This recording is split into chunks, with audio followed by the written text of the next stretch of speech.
Ayan, katatapos lang natin mag-Zumba. Ang tagal-tagal din, walang pre-Zumba, no? Andito ako sa favorite tambayan ko na para lang akong nagpapainit sa Boracay sa isang bakasyonan na mamahalin. Kasi tingnan mo naman ang architectural design, ay iisipin mo talagang, ay, may puno-puno, ay po pwede na mag-feeling mayaman. So, sandali lamang po at nagpapahinga ako abang inaantay natin ang pagbukas ng mga grocery, mga talaga, no? At maaga-aga pa naman, no?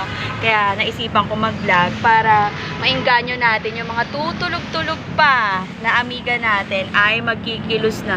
Dahil napansin ko kapag you're getting 40s above, ay mabilis ang paglapat kahit naman na hindi na tayo kumakain ng ganon karami.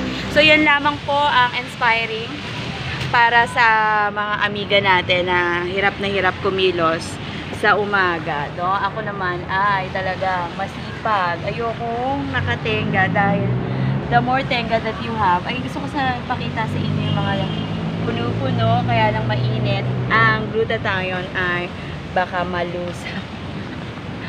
So, ayan lamang po ang simpleng buhay ng inyong Madam UK. Lagi po nating pipiliin ang buhay na kung ano lamang pong kaya natin. Dahil kapag pinili po natin ang buhay na hindi po natin kaya, ay mababaon lamang po tayo sa kahiyan. At gusto ko pong i-flex, no, ang lugar na aking tinatambayan together with my pre-eco bag na basa. Japan yan, te. Diba?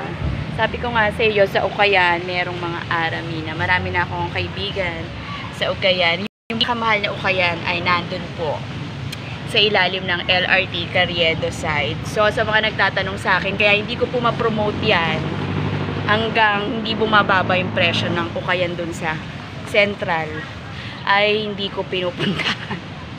Dahil kinukumbulsyon ako pag mahal. Hindi ako masaya pag mahal. Kung sa sarili ko din lang, ay hindi ko pinagkakaabala. So, ayan po ang tuhod ng isang 42 years old. So, yun lang. Wala akong salamin. Actually, wala akong nakikita. Nakalimutan ko ang aking salamin. Ping!